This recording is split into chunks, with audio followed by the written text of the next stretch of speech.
এতিয়া আমি মানে নাটক কৰিম আমি কেইটা এয়া হাৰগিলা গছ হাতী কেপিচি মিলছি গোটেই কেইটা কেৰেক্টাৰ গড় হৰিণ এয়া কমিটি আপোনালোকক দেখাইছোঁ আমি ক'বা শংকৰ আমি বহি থাকিল নেকি মাজত কৈ থাকিল তাৰপিছত আমি ছাইডত মানে ৰাউণ্ড হৈ বহি থাকোঁ নেকি ই যেতিয়া বহিব তই আমি প্ৰথমতে বহিয়ে ল'ম দে গোটেই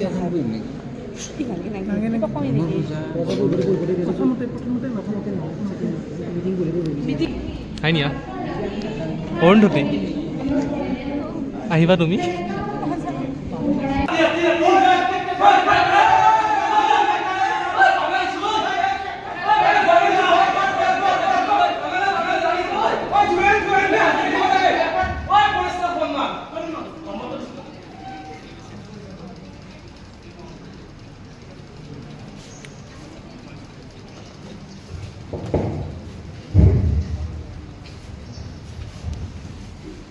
মৰমৰ মইনাহঁত তোমালোকৰ খবৰ ভালনে? এতিয়া তোমালোকে আজি কিবা দেখিলা নহ'ল অলপ আগতে হুলস্থুল কিহৰ কাৰণে হুলস্থুল হৈছে গম পাইছানে তোমালোকে? কিহৰ কাৰণ কোৱাচোন? হাতী বৰ্তমান ডাঙৰ সমস্যা নে আমাৰ সমাজত? হাতী মানুহৰ সংখ্যা কিহৰ কাৰণে বৃদ্ধি পাইছে?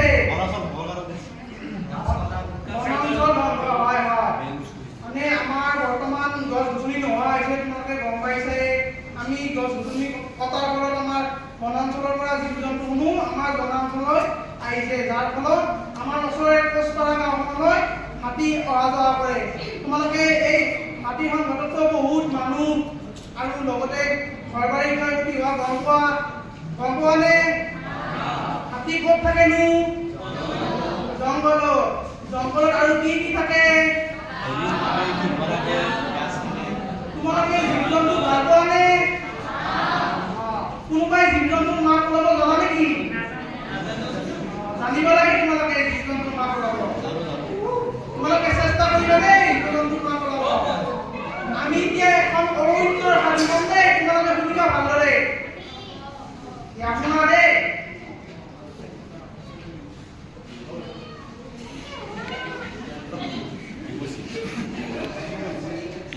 নমস্কাৰ মোৰ নাম টিপচি মোক চিনি পোৱা নে তোমালোকে আজি আমি ক'বলৈ ওলাইছো অৰণ্যৰ কথা আমাৰ কিমান যে দুখ তোমালোকে বুজি পোৱা নে নোপোৱা আমাৰ দুখৰ কথা আমি অলপ ক'বলৈ ওলাইছো শুনিবানে আজি আমাক বনৰ ৰজাই তেওঁলোকৰ মাজত মাতি আনিছে যে আমি আমাৰ সমস্যাবোৰ কৈ যাওঁ শুনিবানে আমি বনৰ ৰজাই সংবাদখন আৰম্ভ কৰিব ওলাইছো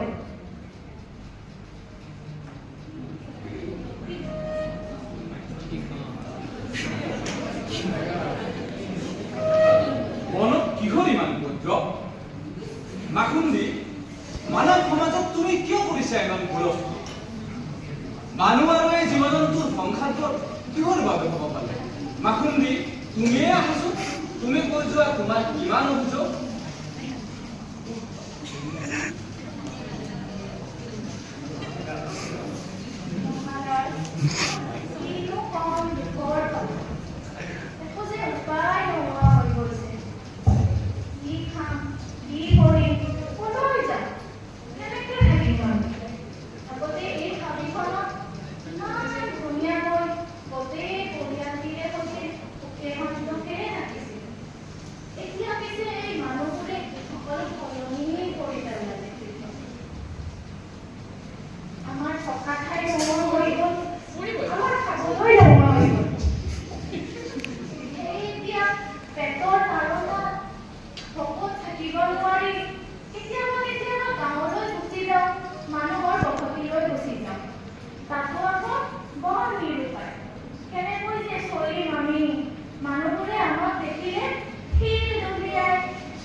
জানি বুজিতো আমি কাকো ক্ষতি কৰিব নিবিচাৰোঁ। আমি কেৱল আমাৰ নিজৰ পৰিয়ালটোৰ সৈতে জীয়াই থাকিবহে বিচাৰোঁ। আপোনালোকে বাৰু ভাবি চাইছেনে আমি সেই জংঘল এৰি এই মানুহৰ বসতিলৈ কেলে আহিবলগীয়া হ'ল? কিয় আমি থাকিবলগীয়া হ'ল ইয়াত? এনেদৰে দলিয়াই ধমকিয়াই আমাক কিয় থাকিবলগীয়া হ'ল? এবাৰ ভাবি চাইছেনে আপোনালোকে? ইয়াৰ বাবে আমাক নিশ্চয় কিবা এটা উপায় লাগে মহাৰাজ। দেখিছো শুনিছো আৰু বুজিছো, কিন্তু কৰিম কি? কোৱাচোন কোৱা হৰিণীয়াই, তোমাৰ কিনো অভিযোগ?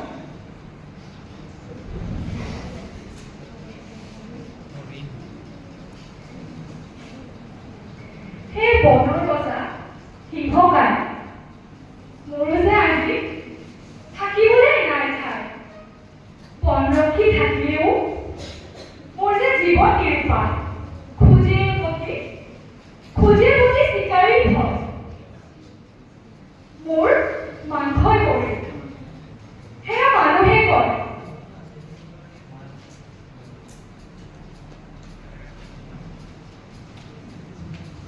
মনোহৰ ভাই আছা কাক খুচুৱাই? তোমাৰ যে কত দুখ আছে লুকুৱাই।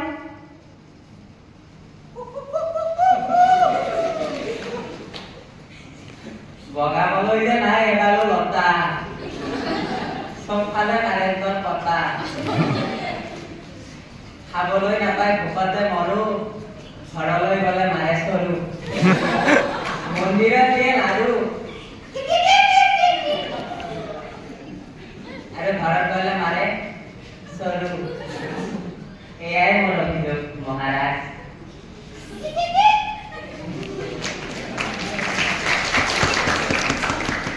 কোৱাচোন কোৱা গৌৰৱী গড়, তুমিতো আমাৰ অসমৰ সম্পদ।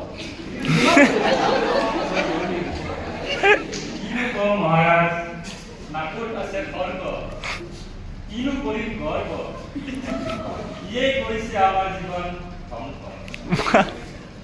যেতিয়াই হয় টোপনি গল, ওচৰত বাজি উঠে গাড়ীৰ হয়।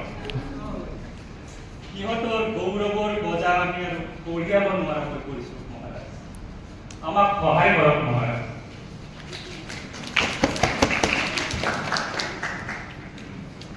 আলহিল্লা ভাই আহাচোন আহা, তোমাৰ কি অভিযোগ কৈ যোৱা। কিনো কম মহাৰাজ, মোৰতো বংশ পৰিয়াল একো নহয় হ'ল। মানুহবোৰ ইমান নিষ্ঠুৰ যে খাদ্যটো সিহঁতে দি থাকিছে, যাৰ বাবে আজি ৰাখিবলগীয়া হৈছে পূৰ্ণিমা ভাই। মোৰ চুবুৰীয়া মোন ভাইটো আজি দেখিবলৈ নাই। আহাচোন আহা, গছ আগুৱাই, তুমি পিনে আমি নিৰূপায়। তুমি কৈ যোৱা তোমাৰ কথা। হয় মহাৰাজ, মই এই জীৱকুলক লওঁ বুকুত সাৱটি, কিন্তু মানৱ সমাজে মোক আজি কৰিছে বৰ দুৰ্গতি। মহাৰাজ, আজিকালি মানুহে সেউজীয়া ভাল নাপায়। সিহঁতক গছ নালাগে, বন নালাগে, পাহাৰ নালাগে, লাগে মাথো অট্টালিকা, কংক্ৰিটৰ মহানগৰ আৰু পোহৰৰ লীলা। মহাৰাজ, আপুনিয়ে কওক, কেনেকে মই বুকুখনত এই জীৱকুলক সাৱটি লওঁ? কেনেকে দিম সিহঁতক মই প্ৰাণ? মোৰ যে আজি বুকু বৰ স্তব্ধ, শিপাবোৰ যে মোৰ কঁপি উঠিছে, ডালবোৰ যে মোৰ ভাগি গৈছে। মহাৰাজ, মই নিৰূপায়। মহাৰাজ, আপুনি সকলোৰে অভিযোগবোৰতো শুনি পালে। এতিয়া আপোনাৰ ভাষ্য কি? আপোনাৰ বিচাৰ কি ইয়াৰ ওপৰত? ময়ে এই বনৰ ৰজা, মোৰ যে নাই আজি এটাও উপায়। আজি মই নিৰূপায়। মই দেখিবলৈ যেন হৈ আছো এটা বনৰ ৰজা, কিন্তু মোৰ চলাবলৈ নাই এতিয়া কোনো বজা। কি কম, কবলৈ মোৰ ভাষা নাই। তোমালোক যেনেকৈ প্ৰজা আজি এনেকুৱা দুৰ্গতি, একেই দুৰ্গতি আজি মোৰ ৰজাৰো। মই কি কম, মই ভাগৰি পৰিছো।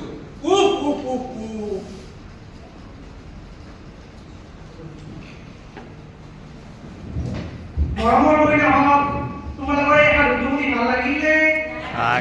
ইয়াৰ পৰা তোমালোকে কি শিকিলা? আমি গছ কাটিব লাগে নে নালাগে? নালগে আমি আমাৰ ওচৰত থকা জীৱ-জন্তুক মৰম কৰিব লাগে নে? নালগে লাগে লাগে আমি হাতীবোৰক খাদ্য যোগান ধৰিবৰ বাবে কি কৰিব লাগে? কলগছ লগাব লাগে। আমি আৰু আন আন জীৱ-জন্তুৰ বাবে প্ৰয়োজনীয় খাদ্যসমূহ আমি যোগাৰ কৰিব লাগে। আমি বনাঞ্চলত গছ ৰুব লাগে। লগতে আমি আমাৰ চৰকাৰসমূহ হ'ব ইয়াৰ কাৰণে আমি চাপ সৃষ্টি কৰিব লাগে যাতে সকলোৰে অৱস্থানত আমি আমাৰ পৰিৱেশটো ভালদৰে ৰাখিব পাৰোঁ। এতিয়া আৰু তোমালোকে কিবা তোৰ বিষয়ে মন্তব্য দিবা নেকি? নিদিয়া নিজানি? তোমালোকৰ ভাল লাগিলে আৰু আমি পাছত এটা সাধু লৈ আহিম দেই। তোমালোকে শুনাৰ বাবে ধন্যবাদ।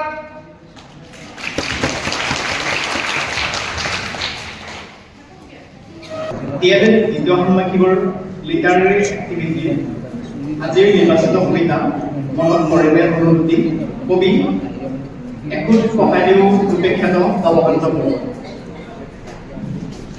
মনত পৰেনে অনুভূতি বাৰিষাৰ ৰাতি তোমাৰ কবি মনত পৰেনে অৰুন্ধতী সেমেকা সেমেকা পহৰাই দিয়া তোমাৰ খোপাৰ আবেলি আবেলি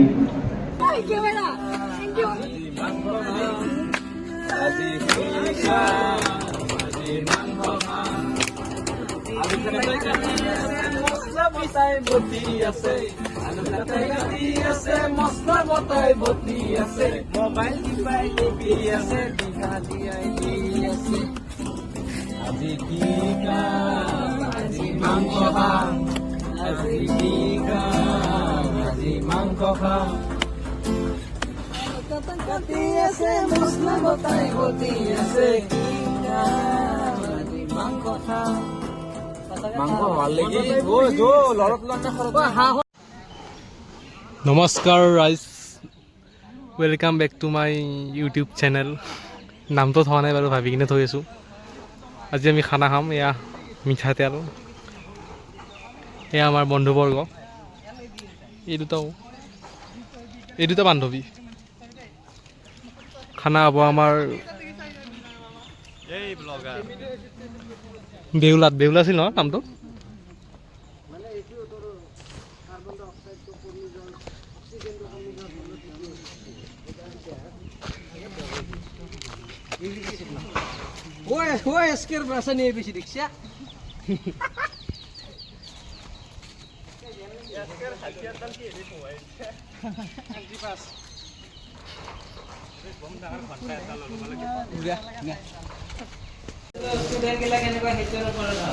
এয়া আমাৰ খানা চলি আছে। শংকৰ, তুমি নকলে ভিডিঅ'টো আধৰুৱা হৈ থাকে, কৈ দিয়া। ধুনীয়াকৈ আজি আমি এসাঁজ খাম বুলি ভাবিছোঁ। আমি সকলোৱে মানে অলপ 50 টকাটো মিনি পাৰ্টি তই 50 দিছা?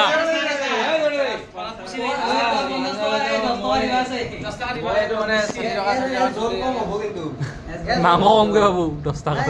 এইটো আমাৰ আয়োজন চলি আছে এতিয়া। তো আমি সকলোৱে মিলি এতিয়া খানা খাম বুলি ভাবিছোঁ এতিয়া।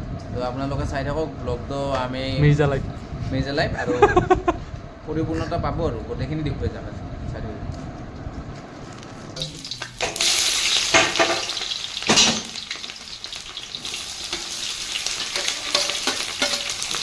জানা তুমি কুলদীপৰ তিনি বস্তি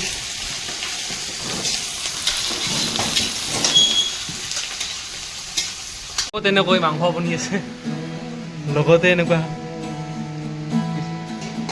গীতৰ শৰাই।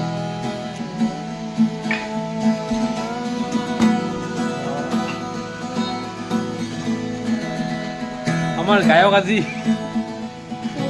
ৰান্ধনি হৈ আছে।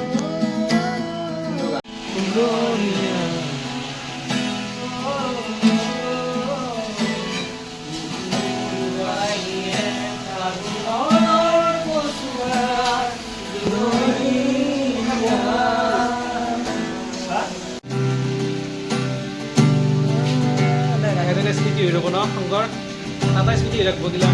জীৱনৰ চক্ৰবেদু কেতিয়াবা হেৰাই পাইছে নাই, পাইছা তুমি কোৱাচোন দিগন্ত খুন্দিকে পাই তেতেলি এৰি হ'ব সকলোৱাৰ কবিয়া।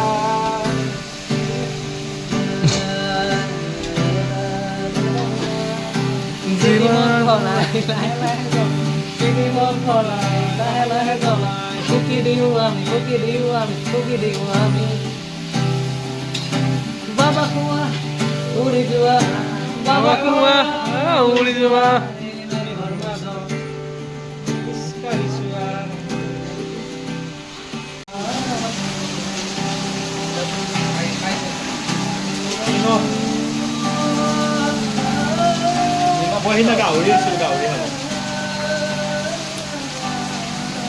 ঠিক আছে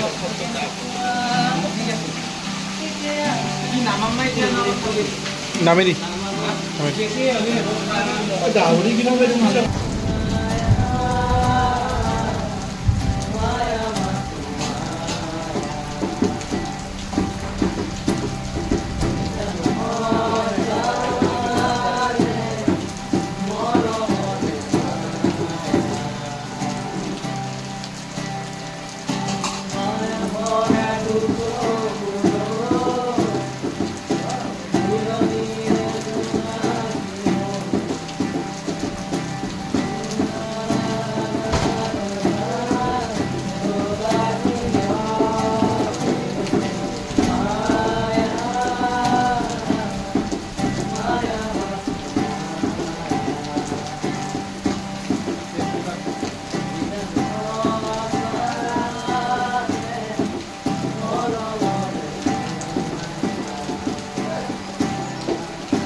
সংগীত অনুষ্ঠান সমাপ্ত মাৰি কিনে এতিয়া আমি খাদ্য খাবলৈ ওলাইছোঁ ভাত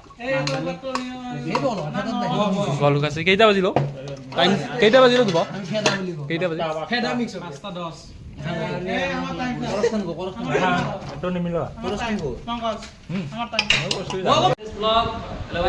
আজি আমি খানা খালো ধুনীয়া লাগিল আজি আমাৰ চিৰস্মৰণীয় মুভমেণ্ট চ' ভাল লাগিল চ' এভৰিৱান আপোনালোকে কৈ দিয়ক কেনেকুৱা লাগিল আজিৰ দিনটো ভালে লাগছে মোৰ আৰু বেয়া লাগব না মানে এইবিলাক হ'ল আমাৰ স্মৃতি যোনবিলাক আমাৰ স্মৃতি কি ক'লা স্মৃতি একো কৰা নাই মানে এইবিলাক মানে স্মৃতি এটা ৰাখি থৈ দিছোঁ পিছত মনত পৰে 5-10 বছৰ পিছত চামি গিলাই আমি আমাক ভিউজৰ কাৰণে দিয়া নাই আৰু আপলোড এনেই দি দিছোঁ দে এই আমাৰ আহিছে এয়া জ্যেষ্ঠ লোক কেনে লাগিল মজা লাগিল তোমাৰ মধুৰ স্মৃতি ঘূৰাই পাইছেনে আজি ঘূৰাই পাইছোঁ আজি ভালকৈ ঘূৰাই পাইছোঁ ব্লগটো শেষ কৰিছিলোঁ কিন্তু আমি এতিয়া ঘৰ পোৱা নাই এটা মেমৰি চাই কিনে তো ক্লিপ এটা লৈ থলোঁ কেইটা বাজি এতিয়া 7টা বাজে আৰু গাড়ী নাই ইফালে 1 ঘণ্টামান থিয় হ'লো ৰামপুৰ মানে STC এখনত আহিলোঁ একে ৰামপুৰক গেলি আহি ফেৰ ৰামপুৰত আৰু গাড়ী ফুৰি আছোঁ টাউন ৰামপুৰ বেছি নকওঁ দে লাইজো লাগে মানুহগিলা আৰু কিবা ক'ব একো নকয় লাজ দিব